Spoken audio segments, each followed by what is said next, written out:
Hi friends, welcome to my channel. AP LASET and AP PG LSET 2024కి సంబంధించి ఆన్లైన్లో ఏ విధంగా fee payment complete చేసుకోవాలి and online application ఏ విధంగా సింపుల్గా ఎలాంటి మిస్టేక్స్ లేకుండా కంప్లీట్ చేసుకోవాలనే డీటెయిల్గా మీకు ఈ వీడియోలో అయితే ఎక్స్ప్లెయిన్ చేస్తాను.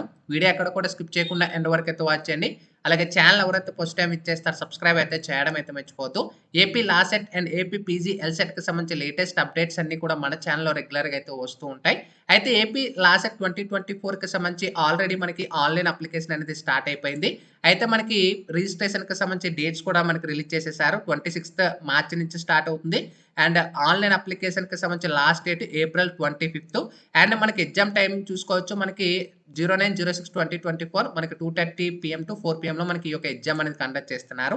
అయితే ఎవరైతే అప్లై చేయాలనుకుంటున్నారో లాసెట్ కానీ ఏపీ పీజీ ఎల్సెట్కి సంబంధించి ముందుగా మీరు చేయాల్సింది అంటే స్టెప్ 1 ఓకేనా, ఫీజ్ పేమెంట్ అనేది కంప్లీట్ చేసుకోవాల్సి ఉంటుంది. క్లిక్ చేసిన తర్వాత ఇక్కడ డిక్లరేషన్ ఫామ్ అని టిక్ మార్క్ పెట్టేసుకొని మీ యొక్క hall ticket number, candidate name అంటే మీ యొక్క 10th క్లాస్లో ఏ విధంగా క్యాండిడేట్ నేమ్ ఉందో సర్ నేమ్ విత్ నేమ్ అవన్నీ కూడా ప్రొవైడ్ చేయాలి. స్టార్ మార్క్స్ ఏవైతే ఉన్నాయో ముఖ్యంగా అవి కంపల్సరీ మీరు ఫిల్ చేయాల్సిందే ఓకేనా. Date of birth as per the SSC, mobile number అనేది మీ సెల్ఫ్ది అయితే మ్యాక్సిమం అయితే ఇచ్చేసుకోండి. అండ్ ఆల్టర్నేట్ మొబైల్ నెంబర్ ఉంటే ఇవ్వండి, లేదంటే అవసరం అయితే లేదు, ఉన్న మ్యాక్సిమం ఇవ్వడానికి ట్రై చేయండి.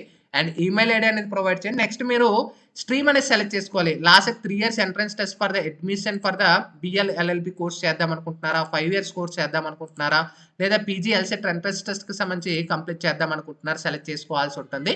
అయితే గుర్తుపెట్టుకొని మనకి ఇక్కడ ఫీజ్ పేమెంట్ కి సంబంధించి కూడా ఓసీ వాళ్ళకి 900 rupees, 3 years 5 years LLB courses అనేది, పోస్ట్ గ్రాడ్యుయేట్ లా కోర్స్ కి సంబంధించి ఎల్ఎల్ఎం అయితే 1000 రూపీస్ ఉంటుంది. అదే బీసీ వాళ్ళకి 850 and post graduate law course వాళ్ళకి 950 ఉంటుంది. ఎస్సీ ఎస్టీ వాళ్ళకి 800 and post graduate law course వాళ్ళకి 900 రూపీస్ అనేది మనకి ఇక్కడ మనకి ఫీజెస్ అనేది ఇయర్ కూడా సేమ్ యాజ్ ఇట్ ఈస్ గా ఫిక్స్ చేసేసారు. అయితే ఇవన్నీ కూడా మీరు సెలెక్ట్ చేసిన తర్వాత మీ క్యాస్ట్ అనేది సెలెక్ట్ చేసుకోవాలి. సెలెక్ట్ చేసుకొని మీరు ఫీజ్ పేమెంట్ డెబిట్ కార్డ్ నుంచి చేయాలనుకుంటున్నారా, నెట్ బ్యాంకింగ్ నుంచి చేయాలనుకుంటున్నారా అనేది సెలెక్ట్ చేసుకోవాలి. ఇప్పుడు నేను చూసుకోవచ్చు, ఒక స్ట్రీమ్ సెలెక్ట్ చేసుకొని నేను నెట్ బ్యాంకింగ్ నుంచి సెలెక్ట్ చేసుకొని పే అని క్లిక్ చేసుకున్నట్టయితే ఫీజ్ పేమెంట్ అనేది కంప్లీట్ అవుతుంది. అండ్ మనకి ఈమెయిల్ అనేది కూడా వెరిఫై చేసుకోండి అనేది కూడా వస్తుంది. నెక్స్ట్ మనకి వెరిఫై ఈమెయిల్, ఈ విధంగా వెరిఫై ఈమెయిల్ కంటే మనకి 1 time పాస్వర్డ్ అనేది వస్తుంది. వన్స్ అది సబ్మిట్ చేసిన తర్వాత ఫీజ్ పేమెంట్కి అయితే మన గేట్వేకి అయితే వెళ్తుంది. పే నౌ క్లిక్ చేస్తే ఆటోమేటిక్గా పేమెంట్ వన్స్ కంప్లీట్ అయిపోయిన తర్వాత మనకి ఈ విధంగా పేమెంట్ రిసిప్ట్ అనేది జనరేట్ అయితే అవుతుంది. ఇది కంపల్సరీ మీరు స్క్రీన్ షాట్ అనేది తీసుకోండి, లేదంటే మీరు ఫోటో అనేది కూడా క్యాప్చర్ చేసుకోండి. ఇక్కడే ప్రొసీడ్ టు ఫిల్ అప్లికేషన్ అని కంప్లీట్ చేసుకోవచ్చు, లేదా బ్యాక్ వెళ్ళి స్టెప్ 3 అంటే డైరెక్ట్గా మీరు బ్యాక్ వెళ్ళి ఇక్కడ స్టెప్ 3 దగ్గరికి వెళ్ళి ఎక్కడి నుంచి కూడా కంప్లీట్ చేసుకోవచ్చు. లేదు మీరు ఫీజ్ పేమెంట్ అనేది ఒకవేళ మధ్యలో కానీ స్ట్రక్ అయి ఉంటే hall ticket number, mobile number provide చేసుకొని పేమెంట్ స్టేటస్ అనేది చెక్ చేసుకోవచ్చు. ఒకవేళ కానీ పేమెంట్ కానీ కంప్లీట్ అవ్వకపోతే విత్ ఇన్ 7 days లో మీకు రీఫండ్ అనేది వస్తుంది. పేమెంట్ కంప్లీట్ అయిపోతే స్టేటస్ అనేది వస్తుంది.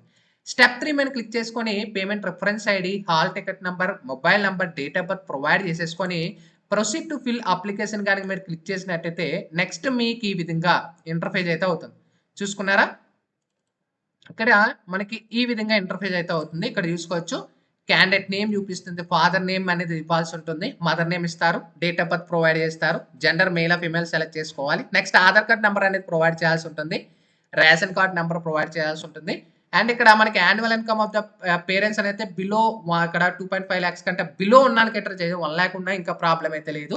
ఇన్కమ్ సర్టిఫికేట్ నెంబర్ ఇవ్వగానే మీకు ఒక పాపప్ లాగా ఒక బాక్స్ అనేది వస్తుంది, మీకు చివరిలో చూపిస్తాను. ఆ బాక్స్ వచ్చిన తర్వాత అది మీదా కాదనేది కూడా వెరిఫై చేసుకోవాలి. అండ్ నెక్స్ట్ క్యాస్ట్ కేటగిరీ దగ్గర మీ క్యాస్ట్ ఏంటనేది క్యాస్ట్ సెలెక్ట్ ఆల్రెడీ మీరు చేసి ఉంటారు కాబట్టి క్యాస్ట్ సర్టిఫికేట్ నెంబర్ ఇవ్వగానే ఒక బాక్స్ అనేది పాపప్ వస్తుంది. నెక్స్ట్ స్పెషల్ రిజర్వేషన్ కేటగిరీ ఉంటే టిక్ మార్ పెట్టేసుకోండి, లేదంటే అలా వదిలేయచ్చు. అండ్ ఫిజికల్లీ హ్యాండిక్యాప్డ్ ఎవరైనా ప్రాబ్లమ్స్ ఉంటే టిక్ మార్క్ పెట్టుకుంటారు.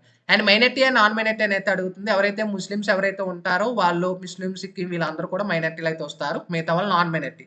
అండ్ ప్రెసెంట్ అడ్రస్ అనేది మీ అడ్రస్, హౌస్ నెంబర్ ఇస్తారు, village, street and mandal and district, A district అయితే సెలెక్ట్ చేసుకుంటారు, స్టేట్ సెలెక్ట్ చేసుకుంటారు, పిన్ కోడ్ సెలెక్ట్ చేసుకుంటారు, మొబైల్ నెంబర్ అనేది ప్రొవైడ్ చేసుకుంటారు, ఆల్టర్ నెంబర్ ఉంటే ఇస్తారు, లేదంటే లేదు. నెక్స్ట్ మీ యొక్క ఈమెయిల్ అనేది ఆల్రెడీ ఇచ్చి ఉంటారు, సేమ్ యాజ్ ఇట్ ఈజ్ ఉంటుంది. అండ్ యాజ్ ఇట్ ఈస్ పైన యాజ్ ద సేమ్ కిందన కూడా సేమ్ అంటే ఇక్కడ టిక్ మార్క్ పెట్టుకొని same permanent address as yes same ఇక్కడ tick mark as it is, ఇక్కడ లేదా డిఫరెంట్ అంటే సెలెక్ట్ చేసుకోండి. నెక్స్ట్ క్వాలిఫైయింగ్ ఎగ్జామ్ మీరు బీఏ కంప్లీట్ ఇక్కడ మనకి type of exam BA, BCom, BSA, BBA, ఇక్కడ బీఈ, బీటెక్, బీఫార్మ్స్ ఏదని సెలెక్ట్ చేసుకోవాలి. నెక్స్ట్ మేజర్ గ్రూప్ సబ్జెక్ట్స్ ఏంటి, మీ సబ్జెక్ట్స్ ఏం క్వాలిఫైయింగ్ ఎగ్జామ్ సబ్జెక్ట్స్ అనేది 3 మీరు ఎంటర్ చేయాల్సి ఉంటుంది. హాల్ టికెట్ నెంబరు అండ్ ఇయర్‌లో పాస్ అయ్యారు, ఇన్‌స్ట్రక్షన్. అండ్ మీ యొక్క 10థ్ క్లాస్‌కి సంబంధించి డీటెయిల్స్ అనేది ప్రొవైడ్ చేయాలి. మీరు సిటీలో అయితే అర్బన్ ఇచ్చుకుంటారు. లేదు విలేజ్‌లో అంటే రూరల్ ఇచ్చుకుంటారు. హాల్ టికెట్ నెంబర్ ప్రొవైడ్ చేసుకుంటారు. ఏ మంత్‌లో మీరు 10థ్ పాస్ అయింది అంటే మంత్ అని pass and year of passing select చేసుకోండి. నెక్స్ట్ ఇంటర్మీడియేట్ ఆర్ ఈక్వలెంట్ 10+2 ఓకేనా? డిప్లొమా ఉన్న వాళ్ళు కూడా డిప్లొమా పెట్టుకోవచ్చు. లేదా ఇంటర్మీడియేట్ వాళ్ళు కూడా ఇంటర్మీడియేట్ పెట్టారు. అర్బన్ అంటే చెప్పాను కదా rural. Hall ticket number, month of passing, year. And what is your degree 3 ఇయర్స్‌లో కంప్లీట్ చేసుకున్నారు, 4 ఇయర్స్‌లో కంప్లీట్ చేసుకున్నారు. అంటే 3 ఇయర్సా, 4 ఇయర్సా సెలెక్ట్ చేసుకోవాలి. Next place of study ninth class నుంచి డిగ్రీ థర్డ్ ఇయర్ వరకు మొత్తం మీ డీటెయిల్స్ అన్నీ ప్రొవైడ్ చేయాలి. 9థ్ క్లాస్‌లో ఎక్కడ మీ ప్లేసు, ఎక్కడ మీరు అంటే 9థ్ క్లాస్‌లో ఏ డిస్ట్రిక్ట్‌లో కంప్లీట్ చేసుకున్నారు, ప్లేస్ ఏంటి, school name or institute name ఏంటి, ఫస్ట్ ఎక్స్‌పీరియన్స్ ఎప్పుడు ఎక్స్‌పీరియన్స్ చేశారు, ఎప్పుడు పాస్ అయ్యారు. అండ్ మనకి ఇంటర్ ఫస్ట్ ఇయర్ ఎప్పుడు ఎక్స్‌పీరియన్స్ ఎప్పుడు కంప్లీట్ చేశారు, ప్లేస్ అండ్ కాలేజ్ నేమ్ ఏంటి, డిగ్రీ ఫస్ట్ ఎప్పుడు ఎక్స్‌పీరియన్స్ చేశారు అండ్ ఎప్పుడు కంప్లీట్ చేసుకున్నారు.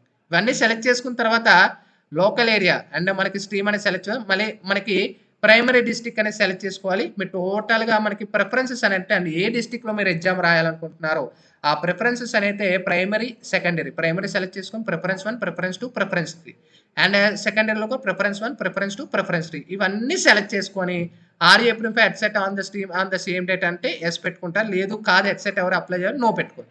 నెక్స్ట్ ఫోటో సిగ్నేచర్ అనేది కూడా అప్లై చూస్ ఫైల్ మీద క్లిక్ చేసుకొని 50 కేబీ లోపు మాత్రమే అప్లోడ్ చేసుకోవాలి. ఓకేనా? 50 కేబీ లోపు ఓకేనా? గూగుల్‌లోకి వెళ్ళినా 50 కేబీ కిందనే కన్వర్ట్ అవుతుంది. అండ్ సిగ్నేచర్ అనేది కూడా మీరు 30 కేబీలో మాత్రమే అప్లోడ్ చేయాల్సి ఉంటుంది. ఇవన్నీ అప్లోడ్ చేసిన టిక్ మార్క్ పెట్టుకొని అన్నీ ఓకే అనుకుంటే సేవ్ చేసుకోండి. లేదు ఏమైనా మిస్టేక్ ఉంటే అంటే అన్నీ ఒకవేళ బ్యాక్ వెళ్ళి చేసుకోవాలనుకుంటే మీరు సేవ్ చేసుకోండి. లేదా అన్నీ ఓకే అంటే ప్రివ్యూ సబ్మిట్ మీద క్లిక్ చేసి మీ డీటెయిల్స్ అన్నీ కూడా ఈ విధంగా ఎంటర్ ఇక్కడ చార్ట్ చూపించాను కదా పాపప్ లాగా వస్తుందన్నమాట. వచ్చిన తర్వాత నెక్స్ట్ ఫైనల్‌గా మనకి అయిపోయిన తర్వాత ఈ విధంగా మనకి నెక్స్ట్ ఫైనల్‌గా ఇక్కడ ప్రింట్ అవుట్ ఈ విధంగా ఓకేనా? సేవ్ గాని క్లిక్ చేసుకున్నట్టయితే టెంపరరీగా సేవ్ అవుతుంది. ప్రీవియస్ సబ్మిట్ మీద క్లిక్ చేసినట్టయితే ఫైనల్‌గా ఈ విధంగా ఇంటర్ఫేస్ అయితే అవుతుంది. అన్నీ ఓకే అనుకుంటే మోడిఫై చేయాలంటే మోడిఫై, లేదు కన్ఫర్మ్ ఫ్రీజ్ అంటే ఫ్రీజ్ క్లిక్ చేసిన తర్వాత ఒక అప్లికేషన్ నంబర్ మీకు జనరేట్ అవుతుంది. నెక్స్ట్ ఫైనల్‌గా ప్రింట్ అవుట్ అనేది మీకు ఈ విధంగా ఇంటర్ఫేస్ అవుతుంది. ఓకేనా? సో కంప్లీట్‌గా అప్లై చేసుకున్న ప్రాసెస్ అనైతే ఏపీ లాసెట్ 2024 అయితే ఇదనమాట. ఒకవేళ ఇంకేమైనా డౌట్స్ ఉన్నా కూడా మీరు కామెంట్ సెక్షన్‌లో తెలియజేస్తారు.